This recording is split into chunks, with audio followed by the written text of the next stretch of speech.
오랜만에 유튜브 방송 올립니다. 집에 좀 일이 있어서 열흘 동안 이런 돈에 관련된 얘기를 좀 하기 싫어서 안 했습니다. 근데 이제 열흘이 지나고 이제 정말 중요한 말씀을 드리고자 합니다. 돈을 버는 그 화식열전에 나오는 돈을 버는 8가지 방법 중에서 정말로 가장 좋은 방법, 현대판 좋은 방법입니다. 썸네일은 이것을 모르고 코인으로 돈 벌 생각하지 마라. 물론 제가 파이코인부터 코인을 배우기 시작했기 때문에 썸네일에 파이코인, 파이 네트워크를 깔았고, 파이 네트워크 채굴하시는 분하고는 동지적인 관계라고 생각하기 때문에 이렇게 놓긴 했지만, 제가 요즘 공부하고 있는 파일코인, 도지코인, 비트코인, 이더리움, 악세아, 뭐 그리고 제가 공부 좀 더 한 다음에 말씀드릴 코인도 있지만, 아무튼 모든 코인이 다 블록체인 기반이기 때문에 모든 코인은 다 마찬가지입니다. 이걸 모르고 코인으로 돈 벌 생각하시게 되면 저점에서 사시지도 못하고 고점에서 파시지도 못하고 출렁거릴 때마다 가슴만 졸이다가 그냥 대나무를 키우지도 못하고 죽순 나물만 먹는 투자자가 되십니다. 그래서 이거를 잘 보셨으면 좋겠고요. 아, 1회, 2회 이래 갖고는 시간이 좀 부족하고 2회까지 말씀드려야 될 것 같습니다. 그러나 충분히 돈 버는 8가지 방법 중에 가장 고급의 방법이기 때문에 시청자 여러분들에게는 도움이 되실 것 같습니다. 그렇게 확신합니다. 미드웨어라는 게 있습니다. 미드웨어라는 게 있는데 인텔리전트 미드웨어, 트랜잭션 시스템, 패키지 어플리케이션, 메시지 타입, 데이터 웨어하우스, 해당 PC, 컨텐츠 센츄링 미드웨어, 어플리케이션 서브, 리모트 프로듀서 셀, 데이터베이스 오리엔티드 미드웨어, 이런 거 다 잊어버리셔도 됩니다. 그냥 간단한 게 미드웨어라는 것이 있다. 미드웨어라는 것은 그냥 쉽게 하드웨어도 아니고 소프트웨어도 아니고 하드웨어와 소프트웨어 사이 중간에 있는 것이다. 우리나라가요, 박정희 대통령 때 이제 근대화의 기반을 닦았고, 그 다음에 이제 김대중 대통령 들어서 이제 4차 산업의 기반을 닦았죠. 물론 공과사는 있지만 중간에 1980년도에 그 전두환 대통령 당시에 광통신을 깔아둔 것도 사실은 그냥 모든 선입견을 내려놓고 우리나라의 이 발전 상황을 볼 때는 그분도 중요하신 역할을 하신 분의 하나입니다. 아무튼 오늘은 이제 김대중 정부 시절에 했던 2000년도에 김대중 대통령 정부 시절에 소위 전자정부 시대라는 것을 열으려고 그랬습니다. 그러니까 1990년도 후반 클린턴 대통령 들어서고 난 다음에 이미 미국하고 선진국은 전자정부 시대로 돌입하고 있었습니다. 그래서 우리도 이제 IMF도 겪고 이제 어느 정도 막 하니까 이제 김대중 정부 시절에 이제 조지 소로스도 부르고 여러 사람 불러가지고 사람들은 그냥 이렇게 껍데기만 보는 사람들은 투기자를 불렀네, 좌파를 불렀네 이런 소리 하지만 아닙니다. 김대중 정부 시절에 정말 중요한 일 한 게 있습니다. 그게 바로 이제 전자정부인데 사실 우리도 그때 그걸 하고 싶었습니다. 근데 그런 걸 하고 싶었는데 전자정부를 만들려면 초고속 인터넷망이 있어야 되거든요. 근데 초고속 인터넷망을 할 수 있는 기반 광통신을 깔아둔 거는 전두환 대통령 때 깔아놓은 거거든요. 그래서 이제 김대중 대통령 때 초고속 인터넷망의 필요성을 이제 정치인들이 알기 시작한 거죠. 김대중 대통령 자체가 이걸 알기 시작한 거죠. 그래서 KT 한국통신에다가 정말 그때 천문학적인 돈을 들여서 해야 한다라고 한 것이 우리나라 전자정부 시대의 시작입니다. 그런데 이게 그럼 미드웨어, 하드웨어도 아니고 소프트웨어도 아닌 미드웨어는 뭐냐? 이걸 신체로 표시하게 되면요. 그러니까 이제 초고속 인터넷 KT를 해서 이제 다 깔아놨죠. 그거는 인체로 따지면 신경망, 대뇌로부터 이어지는 신경망을 다 깔아둔 거예요. 그런데 미드웨어라는 거는 뭐냐면 오장육부가 제자리에 있게 하고 뼈가 제자리에 있게 하는 인대와 같은 근골계 중에서 근계에 해당하는 제자리를 잡을 수 있게 하는 그런 거를 해야 돼요. 왜 그러냐면 이때 이제 전자정부를 하면 좋은데 우리나라가 지방자치단체가요 256개예요. 저도 오늘 처음 세봤어요. 256개 지방자치단체가 있으면은 그때 이제 김대중 대통령 때 지방자치제를 했으니까요. 그러면 각자의 지방자치단체는 이렇게 각자의 로고가 고유한 로고가 있는 것처럼 각자의 고유한 역할과 기능이 다 있었단 말이에요. 그때 그랬는데 이게 이제 가령 예를 들어서 이제 물론 전자정부가 없었을 때도 각자의 지방자치단체는 고유의 일은 했어요. 일은 했는데 이게 시, 군, 도, 구 이제 뭐 가족관계 증명서도 띄고 뭐 요즘은 호적 등본, 호적 초본, 가족관계 등명서, 뭐 주민등록 등본 뭐 이런 거 있잖아요. 전입신고, 전출신고, 뭐 재산세 여러 가지가 있잖아요. 근데 이거를 우리나라가 이제 이거를 띄려면 각 도마다 달랐는데 이게 다 동일하게 나와야 되잖아요. 동일하게 나와야 되니까 이게 결국은 256개 전국 지방자치단체가 하나의 시스템 안에 들어와야 된다라는 거죠. 하나의 시스템 안으로 되면은 이게 이제 그러니까 시, 군, 구별에 이제 각 전산망이 하나로 통합되는데 하나로 통합하면 문제가 뭐냐? 아니 이게 울릉도 전산망에 들어간 거를 서초구 사람들이 보고 뭐 목포에 들어간 거를 뭐 저기 춘천 사람들이 보고 정보가 서로 막 흘러다닌단 말이죠. 엉망이 된다라는 거죠. 뭐 종로 정보가 을지로 간다든지 을지로 정보가 막 을지로에 있는 게 마라도로 간다든지 이렇게 되면은 안 되는 거잖아요. 그래서 이거를 딱 이제 요즘 말로 하게 되면은 이제 뭐 블록체인 같은 거지만 각 지방자치단체별로 벽을 딱 쳐주는 거죠. 벽을 딱 쳐주면서 상대방 거를 알아야 될 때는 그게 이제 어떤 코드를 만들어서 문을 만들어 갖고 이 견고한 정보 통합 시스템을 확보를 해야 되는 거죠. 이거를 김대중 정부 시절에 시작을 한 것입니다. 이게 나중에 IT 강국이 된 거죠. 그래서 이거를 하려다가 보니까 이거는 하드웨어도 아니고 소프트웨어도 아니고 미드웨어라는 거죠. 미드웨어라는 것은 쉽게 얘기해서 각각의 벽을 견고하게 지키는 버팀목, 플랫폼 같은 거죠. 그렇게 이제 해놓은 건데 이게 말씀드렸던 대로 우리 신체에 뭐 신경계도 있고 혈관계도 있고 림프계도 있고 여러 가지도 있지만 인대라는 거죠. 인대와 같이 다 그러니까 신체의 모든 장기가 흐트러지지 않고 각각의 위치에서 제 기능을 다 발휘하면서도 시스템적으로 유기적으로 연결이 되면서 그 질서를 유지시켜주게 하는 것. 그런 딱 이제 이런 게 이제 미드웨어라는 거죠. 이게 없으면은 이걸 이제 시스템 인테그레이션 SI라고 하는데 이거를 안 해놓게 되면 뭐 저 삼성 SDS니 뭐 이런 거 다 필요 없는 거거든요. 이게 있어야 되니까요.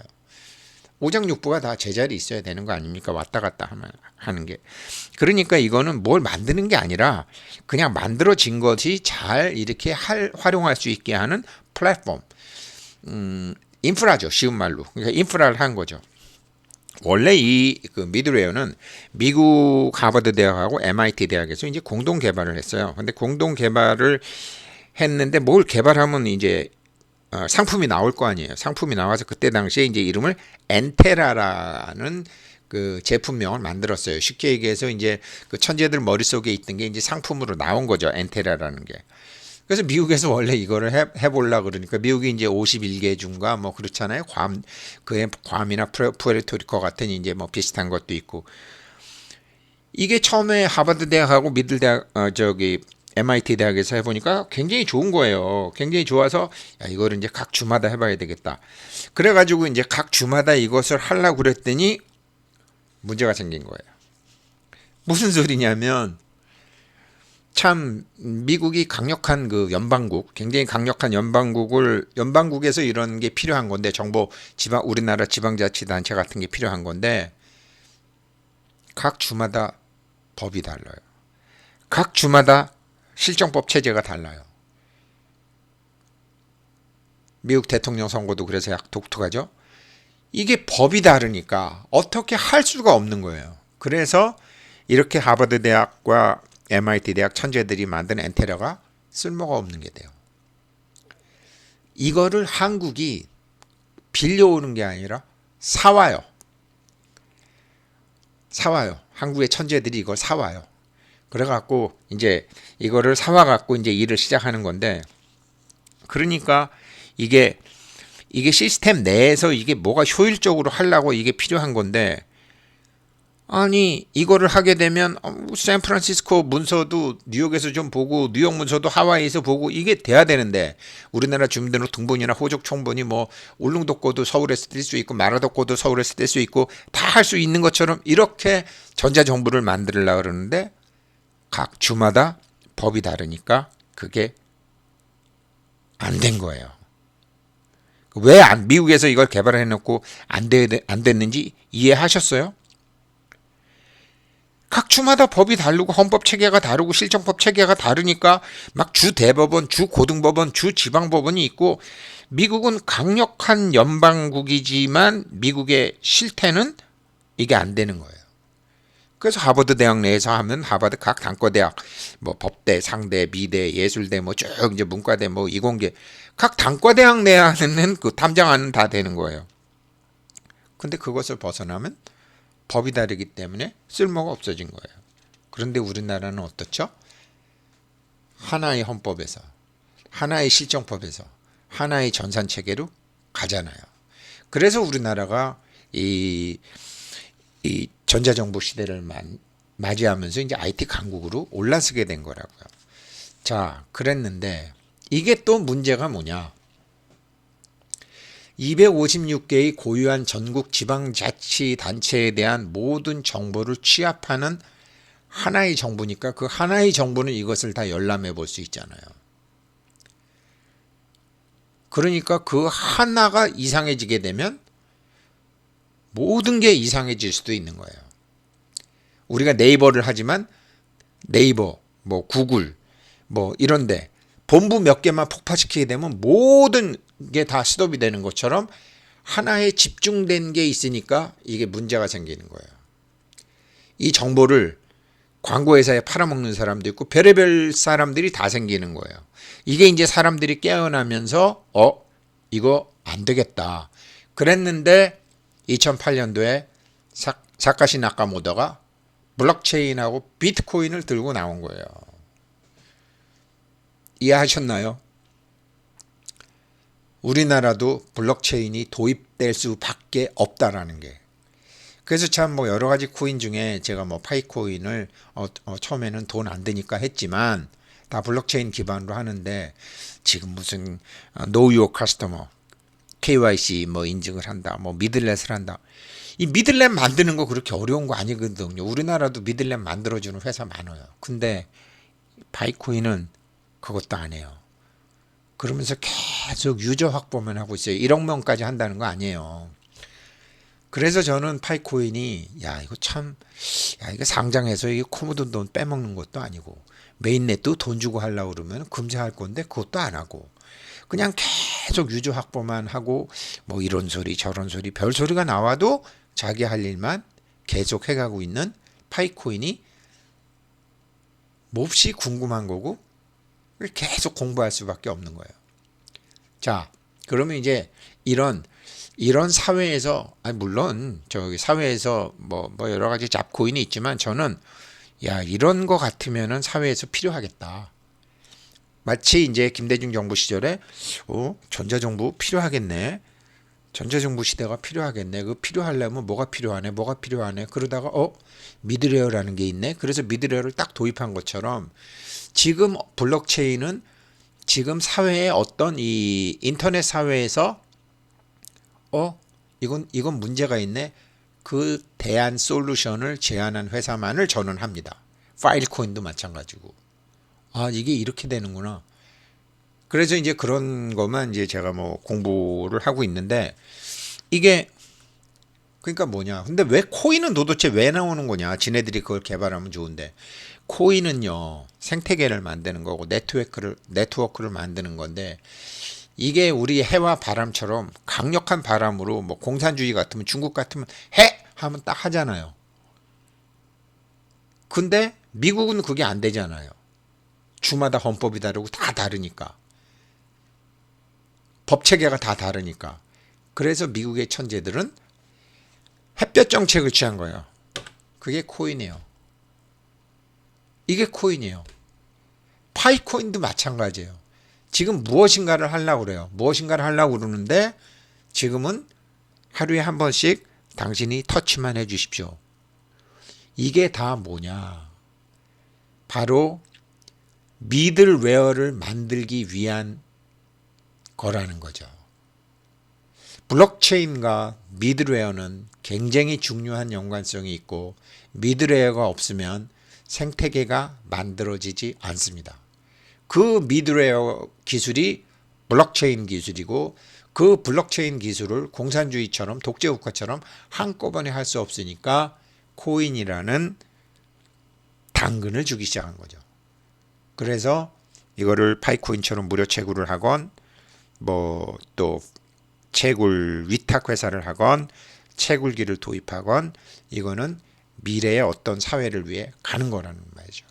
그래서 제가 지금 이제 그 김대중 정부 시절에 했던 이제 한국 전자정부 시대 이거를 거쳐서 한국이 시스템 강국, IT 강국이 된 건데 이게 앞으로는 또 어떻게 되는 건지 그거를 이어서 제가 2편에 계속하도록 하겠습니다. 화식열전에 나오는 부자가 되는 8가지 방법 중에 가장 민간인, 벼슬이 없는 사람들이 돈을 벌 수 있는 정말 100억은 만들어낼 수 있는 그런 공부가 바로 이 공부입니다. 오늘 공부는 여기까지 하도록 하겠습니다. 고맙습니다.